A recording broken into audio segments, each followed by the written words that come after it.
Bible prophecies revealed में आपका स्वागत है।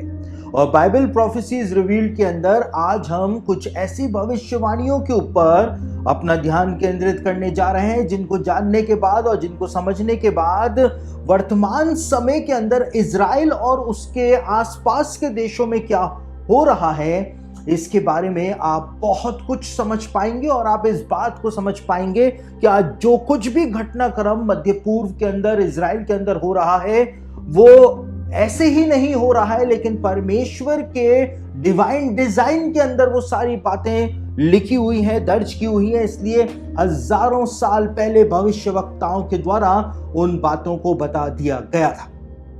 बीती प्रोफेसी अपडेट के अंदर हमने जकरिया की पुस्तक के 9 अध्याय से लेबनान के विषय में जाना था कि कैसे लेबनान के बारे में वहां पर भविष्यवाणी दी हुई है और कैसे लेबनान का जो फ्यूचर है उसके बारे में बताया हुआ है। हमने इस बात को देखा था कि सोर यानी टायर नाम का नगर जो आज भी लेबनान के अंदर पाया जाता है, वहां पे किस प्रकार से इजराइल जो है मिसाइल हमले कर रहा है, एयरफोर्स जो है मिसाइल हमले कर रही है इजराइल की, और कैसे पूरा जो सोर है, आज का जो सोर है, टायर जो है लेबनान का जो नगर है, वो कैसे आग का निवाला बनता चला जा रहा है। और जकरिया ने इस बात को बताया था कि सोर यानी टायर नगर जो है आग का निवाला बन जाएगा।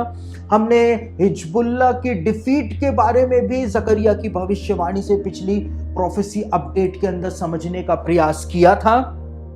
और हमने देखा था कि कैसे जकरिया ने इस बात को बताया है कि सोर जो है यानी लेबनान जो है वो दूसरों के अधिकार के अंदर चला जाएगा। जकरिया ने 9 अध्याय के अंदर ये भविष्यवाणी दी है।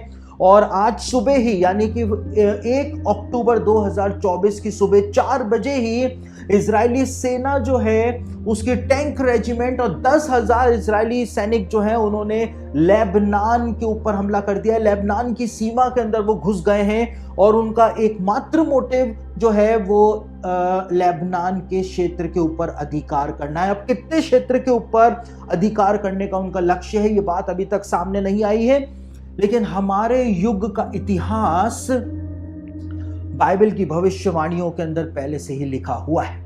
लेकिन आज हम एक और देश के बारे में बाइबल की भविष्यवाणियों से जानने का प्रयास करेंगे जो आज लगभग रोज के अखबार जो हैं उनके अंदर उसका नाम आना शुरू हो चुका है। और वो देश है यमन। और यमन के अंदर जो आतंकवादी संगठन है या जो संगठन है जिसको हूथी के नाम से जाना जाता है, हम उसके बारे में देखने का प्रयास करेंगे कि क्या बाइबल के अंदर यमन के बारे में भी कुछ बताया हुआ है या नहीं बताया हुआ है, या आज क्या हो रहा है सब कुछ, क्या ये सब परमेश्वर के नजरों से छिपा हुआ है या नहीं छिपा हुआ है। हम इन सब बातों को आज जानने का प्रयास करेंगे। जकरिया भविष्यवक्ता की पुस्तक का जो 9वां अध्याय है उसके अंदर कुछ देशों को पिन पॉइंट करके बताया गया है। जकरिया के 9वें अध्याय में लेबनान के बारे में भविष्यवाणी दी हुई है, लेबनान की डिफीट के बारे में बताया हुआ है, साथ ही साथ गाजा के बारे में बताया हुआ है कि गाजा में कोई राजा नहीं रहेगा। इस बात को जकरिया के 9 अध्याय में बताया हुआ है। और हम देखते हैं कि गाजा के अंदर जो इजराइल ने तबाही मचाई है, हमास की जड़ उखड़ती चली जा रही है और लगभग हमास जो है पूरी तरह से गाजा में से खत्म हो गया है। इसलिए हमास का जो शासन गाजा के ऊपर था, जकरिया ने कहा गाजा में कोई राजा नहीं होगा, वैसा ही होता हुआ हमको अब दिखाई दे रहा है। साथ ही साथ जकरिया की पुस्तक के 9वें अध्याय के अंदर दमिश्क के बारे में भी भविष्यवाणी दी हुई है। दमिश्क जो कि सीरिया की राजधानी आज भी बनी हुई है, दमिश्क के बारे में भविष्यवाणी दी हुई है। और दमिश्क जो है, सीरिया जो है, इस पूरे क्राइसिस के अंदर, इस पूरे डिस्प्यूट के अंदर सीरिया का भी अहम किरदार हमको दिखाई दे रहा है। और साथ ही साथ यमन में जो हूती संगठन है, वो हूती संगठन निरंतर इजराइल के ऊपर मिसाइल हमले कर रहा है। तेल अवीव के ऊपर, हाइफा के ऊपर, अलग अलग जगहों के ऊपर हूती संगठन मिसाइल हमले कर रहा है। साथ ही साथ जो रेड सी है, रेड सी से जाने वाले जो मालवाहक जहाज हैं उनको भी निशाना बना रहा है। और आज ही खबर आई है कि जब से इजराइल ने हूतियों के ऊपर हमला किया है तब से पूरे लाल सागर को उन्होंने हूतियों ने बंद कर दिया है और हर मालवाहक जहाज जो है उसके ऊपर वो हमले कर रहे। तो यमन के बारे में बाइबल की भविष्यवाणी क्या कहती है, हम उसको पहले एक बार समझ लेते हैं। यहूदी ज्ञानी पुरुषों का कहना है कि जकरिया की पुस्तक के 9 अध्याय के 14वें वचन के अंदर यमन के बारे में भविष्यवाणी दी हुई है। वहां पर क्या लिखा हुआ है, हम एक बार पढ़ लेते हैं। यहां पर जकरिया 9:14 में लिखा है, तब यहोवा उनके ऊपर दिखाई देगा और उसका तीर बिजली के समान छूटेगा और परमेश्वर यहोवा नरसिंगा फूंक कर दक्षिण देश की सी आंधी में होकर चलेगा। यहां पर यहूदी ज्ञानी पुरुषों का यानी यहूदी रब्बियों का यह कहना है, जो बाइबल प्रोफेसीज का अध्ययन करते हैं इजराइल में, उनका कहना है यहां पर दक्षिण देश की बात की गई है। और बाइबल के लिहाज से या बाइबल के अनुसार दिशाओं का वर्गीकरण या जो डायरेक्शंस हैं, ईस्ट वेस्ट नॉर्थ साउथ, इसका क्लासिफिकेशन जो है बाइबल की प्रोफेसीज के अंदर यरूशलेम को केंद्र बिंदु यानी फोकल पॉइंट मान करके किया जाता है। और यहां पर जब साउथ की बात की गई है, दक्षिण देश की बात की गई है, तो इसका मतलब यमन देश से होता है। यहूदी रब्बी इस बात को कहते हैं। और क्यों होता है, हमेशा बाइबल के जमाने से जब भी दक्षिण दिशा की बात आया करती थी तो यरूशलेम की दक्षिण दिशा में बहुत सारे देश आते हैं। सऊदी अरेबिया भी आता है, बाइबल के जमाने में अलग अलग और देश भी आते थे। लेकिन इसलिए बिब्लिकल हिब्रू के अंदर जो साउथ है, यरूशलेम के साउथ के अंदर यमन देश को ही साउथ क्यों माना जाता है, क्योंकि बिब्लिकल हिब्रू में अरेबियन पेनिनसुला जो है उसका सदर्न मोस्ट पार्ट जो है यानी बिल्कुल दक्षिणी किनारा अरेबियन पेनिनसुला का जो है वो यमन देश है। और इसीलिए बाइबल के जमाने से ही जब भी दक्षिण की बात आती थी, दक्षिण दिशा की या दक्षिण देश की बात आती थी, तो हमेशा वो दक्षिण का मतलब यमन देश ही हुआ करता था। और बाइबल में यमन को एक दूसरे नाम से संबोधित किया गया है। बाइबल के अंदर यमन को तेमान कहा गया और इसी तेमान से यमन नाम जो है वो बना है। और इसीलिए यहूदी ज्ञानी पुरुषों का कहना है कि जकरिया के पुस्तक के 9वें अध्याय के अंदर एक बहुत महत्वपूर्ण बात दी हुई है। यहां पर बताया हुआ है इस पूरे क्राइसिस के अंदर यमन का भी बहुत बड़ा मेजर रोल जो है वो देखने को मिलेगा और आज हमको वो देखने को मिल रहा है। यहां पर जकरिया की पुस्तक के 9वें अध्याय के 14वें वचन में कुछ महत्वपूर्ण बातें जो हैं वो बताई हुई हैं। यहां पर लिखा है, तब यहोवा उनके ऊपर दिखाई देगा और उसका तीर बिजली के समान छूटेगा। यानी कि यहां पे तीर और बिजली की बात आई है, बिजली की गति से चलने वाले तीरों की बात यहां पर की गई है। यानी कि मिसाइल हमले जो हैं वो इजराइल की तरफ से किए जाएंगे इस क्षेत्र के अंदर, वो यहां पर बताया हुआ है। जरूरी नहीं है कि सिर्फ स्पेसिफिकली यमन के बारे में यहां पर कहा गया है, लेकिन इस पूरे क्राइसिस के अंदर लेबनान जो है उसके बारे में जकरिया ने भविष्यवाणी करी थी, गाजा के बारे में भविष्यवाणी करी थी, दमिश्क यानी सीरिया के बारे में भविष्यवाणी करी थी और यमन के बारे में यानी दक्षिण देश के बारे में भविष्यवाणी करी थी। इनके ऊपर इजराइल की तरफ से मिसाइल हमले किए जा रहे हैं, चाहे वायुसेना के द्वारा हो या अलग के ड्रोन हमले हो, लेकिन मिसाइल हमले जो हैं वो किए जा रहे हैं और इससे कोई इनकार नहीं कर सकता है। और यहां पर बिजली के समान चलने वाले तीरों की बात की गई है और बिजली के समान चलने वाले आधुनिक तीर मिसाइल के अलावा और कुछ हो ही नहीं सकते। उसके बाद लिखा है, परमेश्वर यहोवा नरसिंगा फूंक कर दक्षिण देश किसी आंधी में होकर के चलेगा। नरसिंगा फूकेगा, यहां पर आप देख सकते हैं, आप न्यूज चैनल्स के ऊपर भी इस बात को देखते होंगे कि इजराइल जो है लेबनान के आसमान के अंदर सोनिक बूम अपने फाइटर पायलट से कर रहा है, जिससे मकानों के, इमारतों के शीशे जो हैं वो टूट रहे हैं, फूट रहे हैं। तो यहां पर जैसे नरसिंगे का शब्द होता है वैसी बात यहां पर की गई है, वैसी आवाज जो है आएगी सोनिक बूम के द्वारा।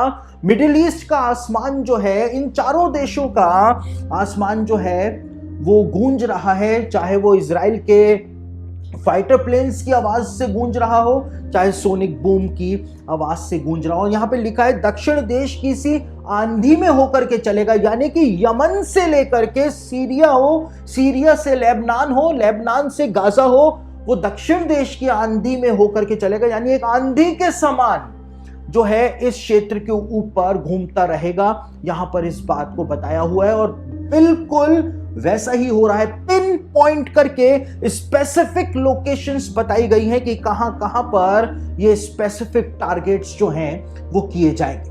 लेकिन आगे 15वें वचन के अंदर एक और बात लिखी हुई है जिसको हमको समझना पड़ेगा। यहां पे लिखा है सेनाओं का यहोवा ढाल से उन्हें बचाएगा, यानी कि जो यहूदी लोग हैं, इजरायली लोग हैं, उनको परमेश्वर ढाल के द्वारा बचा लेगा। और आज हमको दिखाई देता है कि इजराइल की जो ढाल है, परमेश्वर यहोवा खुद उनको नहीं बचाएगा। यहां पे लिखा है परमेश्वर यहोवा ढाल के द्वारा, शील्ड के द्वारा उनको बचाएगा। और वो शील्ड जो है वो परमेश्वर ने उनको प्रदान करी हुई है, जिसको आयरन डोम डिफेंस सिस्टम के नाम से जाना जाता है, एरो बैलिस्टिक मिसाइल सिस्टम के नाम से उसको जाना जाता है, डेविड स्लिंग के नाम से उसको जाना जाता है। तो ढाल के द्वारा सबसे मेजर आयरन डोम जो इजराइल को दुश्मनों के हमलों से बचा रहा है, ढाल के रूप में शील्ड है इजराइल की, उसके बारे में यहां पर एक संकेत दिया हुआ है। उसके बाद लिखा है वे अपने शत्रुओं का नाश करेंगे। आप देख सकते हैं अभी कुछ दिन पहले ही इजराइल जो था उसने हमास के चीफ को ईरान के अंदर, तेहरान के अंदर मार डाला था। और अभी कुछ दिनों पहले ही जो हसन नसरल्लाह हिजबुल्ला का चीफ था, उसको बैरूत के अंदर कैसे इजराइल ने मारा, आप इस बात को खुद जानते हैं। आपने खुद न्यूज चैनल्स में, अखबारों के अंदर उन सब बातों को देखा और पढ़ा है। आगे लिखा हुआ है और उनके गोफन के पत्थरों पे पांव धरेंगे, पांव रखेंगे। आज के जमाने में गोफन के पत्थर जो हैं, जैसे गोफन के अंदर पत्थर रख के घुमा करके फेंका जाता था, ऐसे ही आज के जमाने में जो रॉकेट्स हैं, रॉकेट लॉन्चर्स हैं, रॉकेट लॉन्चर्स को आप गोफन कह सकते हैं और रॉकेट्स को आप गोफन के पत्थर आज के जमाने में कह सकते हैं। और इजराइल जो है वो निरंतर जो रॉकेट्स हैं और जो इनका स्टॉक है, हिजबुल्ला का, हमास का, सीरिया के अंदर जो पूरे प्रॉक्सी संगठन है ईरान के, उनका, हूतियों का, और इन सब का जो हथियारों का जो स्टॉक है, इजराइल उनको हवाई हमलों के द्वारा तबाह कर रहा है। लेकिन यहां पर स्पेसिफिकली कहा गया है कि इजरायली जो है उन गोफन के पत्थरों पर पैर रखेंगे, यानी रॉकेट्स के ऊपर जाकर के पैर रखेंगे। इजराइल ने जब आज ही यानी 1 अक्टूबर 2024 को लेबनान के अंदर अपनी सेनाएं भेज दी हैं, 10,000 सैनिक और पूरी टैंक रेजिमेंट जो है वो भेज दी है। आगे आने वाले समय में आप देखेंगे कि कैसे इजरायली सेना के वो सैनिक जो हैं, जब वो उन रॉकेट्स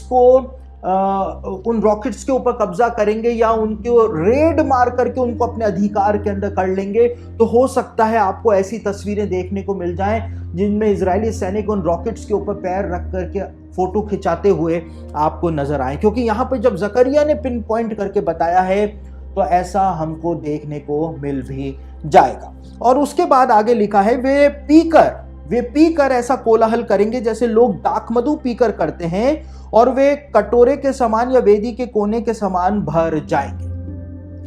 हिजबुल्ला चीफ के मारे जाने की खबर, यानी हसन नसरल्लाह के मारे जाने की खबर जब इजराइल के अंदर आई कि इजराइल की सेना ने उनको मार दिया है, तो यरूशलेम के अंदर जो यहूदी लोग थे, चाहे बाजारों में हो, दुकानों में हो, उन्होंने नाचना गाना शुरू कर दिया था। जो वीडियोस हमारे पास हमको ट्विटर के ऊपर देखने को मिले थे, एक्स के ऊपर देखने को मिले थे।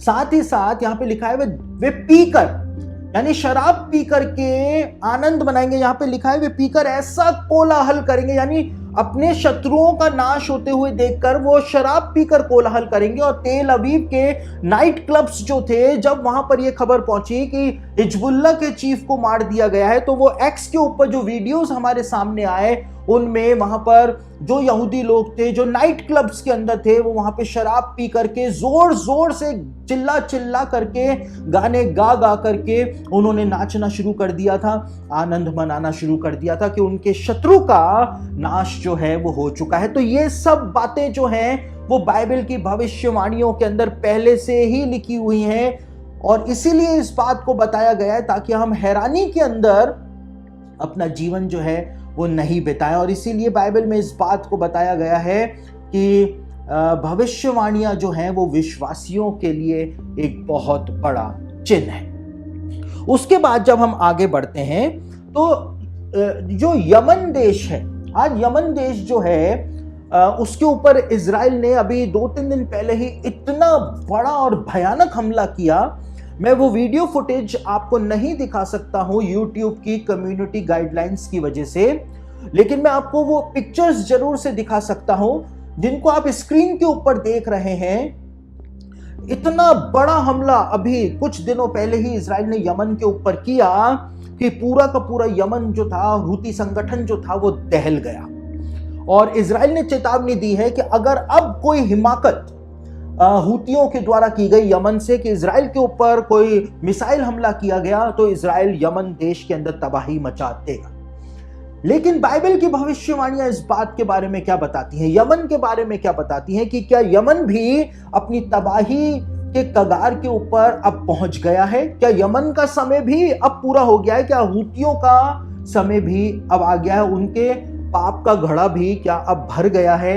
बाइबल की भविष्यवाणियां क्या बताती हैं, हम उस बात को एक बार देख लेते हैं। यिर्मयाह भविष्यवक्ता की पुस्तक उसके 49th चैप्टर के 20, 21 और 22 वचन मैं इस समय आपके सामने पढ़ रहा हूं। यिर्मयाह उसका 49th चैप्टर का 20, 21 और 22 वर्सेस आपके सामने पढ़ रहा हूं। वहां पर क्या लिखा हुआ है, तेमान के बारे में जो भविष्यवाणी दी गई हो। ये तेमान जो था वो बाइबल के जमाने में एदोम देश जो हुआ करता था उसके अंदर ये तेमान आया करता था। तेमान के बारे में, एदोम के बारे में क्या बोला गया है उसको हम पढ़ लेते हैं।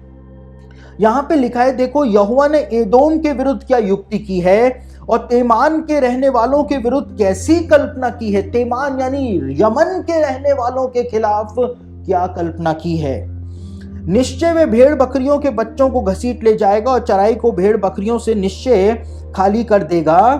उनके गिरने के शब्द से पृथ्वी कांप उठेगी। यहां पे लिखा है तेमान के गिरने के शब्द से पृथ्वी कांप उठेगी और ऐसी चिल्लाहट मचेगी जो लाल समुद्र तक सुनाई देगी।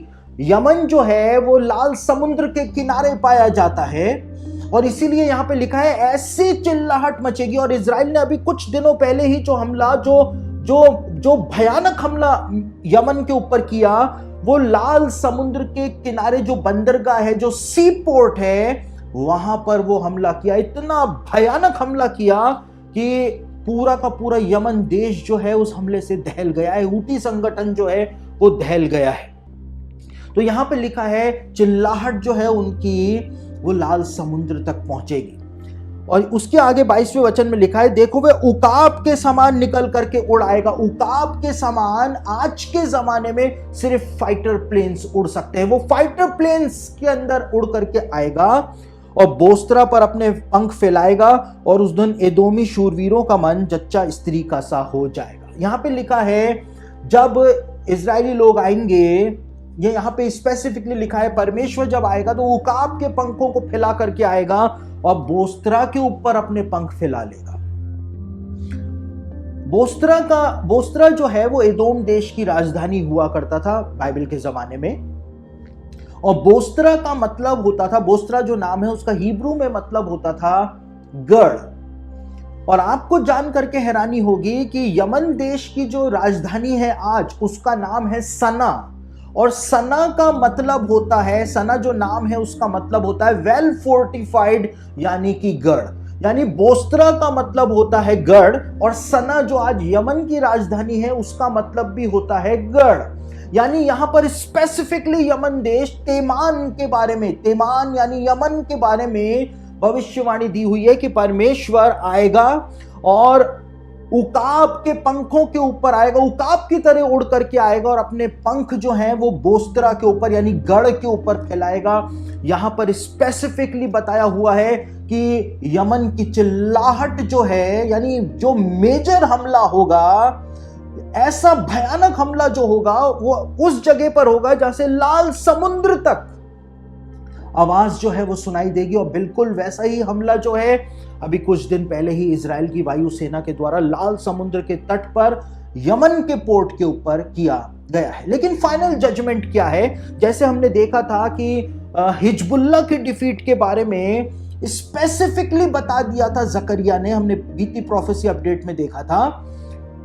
यमन के बारे में फाइनली क्या बाइबल के अंदर बताया हुआ है उसको हम देख लेते हैं। यहां पर यशाया उसका 34 अध्याय 9 और 10 वचन आपके सामने पढ़ रहा हूं। यशाया उसका 34 अध्याय 9 और 10 वचन में क्या लिखा हुआ है? मैंने आपको बताया तेमान जो है वो एदोम देश के अंदर बाइबल के जमाने में आया करता था। तो यहां पर एदोम को पिन पॉइंट करके क्या बताया गया है? यहां पे लिखा है, और एदोम की नदियां राल में और उसकी मिट्टी गंधक में बदल जाएगी और उसकी भूमि जलती हुई राल बन जाएगी। वह रात दिन न बुझेगी, उसका धुआं सदैव उठता रहेगा, युग युग वह उजड़ा पड़ा रहेगा। यहां पर बताया गया है कि एदोम की नदियां राल बन जाएंगी और उसकी मिट्टी जो है वो गंधक में बदल जाएगी। ओरिजिनल हिब्रू बाइबल में इस वचन को पढ़ें तो यहां पर जो राल शब्द का इस्तेमाल किया गया है, ओरिजिनल हिब्रू बाइबल के अंदर क्रूड ऑयल शब्द का इस्तेमाल किया गया है। क्रूड ऑयल यानी यहां पर तेल के जो कुएं, तेल के जो भंडार यमन देश के अंदर पाए जाते हैं, उनके बारे में भविष्यवाणी की हुई है, क्योंकि इजराइल ने कहा है अगला हमला जो है वो इससे भी ज्यादा भयानक होगा अगर हूती ने इजराइल के ऊपर अब कोई मिसाइल हमला किया तो। और हो सकता है कि इजराइल जो है वो लेबनान के अंदर जो तेल के भंडार हैं उनको निशाना बनाए, और तेल के भंडारों को निशाना बना करके जब तेल के भंडारों को निशाना बनाया जाएगा तो बिल्कुल यमन का हाल ऐसा ही हो जाएगा जैसा कि यहां पर बताया गया है कि उसकी नदियां राल बन जाएंगी। क्रूड ऑयल जो है वो जब फैलेगा तो आग ही आग हर जगह हो जाएगी, जैसा कि यहां पे लिखा है उसका धुआं उठता ही रहेगा, आग कभी नहीं बुझेगी, जिस प्रकार से यहां पर बताया हुआ है। तो भविष्य में क्या होगा ये तो भविष्य की गर्भ के अंदर ही छिपा हुआ है, लेकिन बाइबल की भविष्यवाणियां हमको अंधकार में नहीं रखती हैं, हमको अंधेरे में नहीं भटकाती हैं। बाइबल की भविष्यवाणियां बताती हैं कि भविष्य में क्या होने जा रहा है। और जैसा कि मैंने बीती प्रोफेसी अपडेट में भी आपको बताया था कि जकरिया के 9 अध्याय में मसीह के आगमन के बारे में बताया हुआ है, और इसीलिए यहूदी रब्बी इस बात को इजराइल के अंदर आज प्रचार करने में लगे हुए हैं कि जब जकरिया की पुस्तक के 9वें अध्याय की भविष्यवाणियां आज पूरी हो रही हैं, लेबनान के ऊपर पूरी हो रही हैं, इजराइल के ऊपर पूरी हो रही हैं, गाजा में पूरी हो रही हैं, सीरिया में पूरी हो रही है, यमन में पूरी हो रही हैं, तो ये इस बात का संकेत है कि राजा मसीह के यरूशलेम के अंदर प्रकट होने का समय जो है वो आ गया है, और वो किसी भी समय प्रकट हो जाएगा, क्योंकि ये एक मेजर प्रोफेटिक समय है जिसमें हम अपना जीवन आज व्यतीत कर रहे। तो जब बाइबल की भविष्यवाणियां इस प्रकार से पूरी हो रही हैं तो ये इस बात का संकेत है कि जो बीते 2000 सालों में नहीं हुआ वो अब होने जा रहा है। यीशु मसीह का दूसरा आगमन हमारे निकट और निकट और निकट आता चला जा रहा है। हमको सिर्फ इन भविष्यवाणियों के बारे में जान करके रोमांचित नहीं हो जाना है, लेकिन साथ ही साथ हमको अपने आत्मिक जीवन को मसीह के दूसरे आगमन के लिए तैयार करना है, ताकि जब वो आए तो हम उसके साथ बादलों के ऊपर उठा लिए जाएं। क्योंकि बाइबल की भविष्यवाणियां, जब ये भविष्यवाणियां पूरी हो सकती है जिनको हम बिल्कुल भी तवज्जो नहीं देते हैं, तो बाइबल की सबसे बड़ी भविष्यवाणी जो है वो ये है कि यीशु मसीह वापस आएगा, तो वो भविष्यवाणी फिर क्यों पूरी नहीं होगी।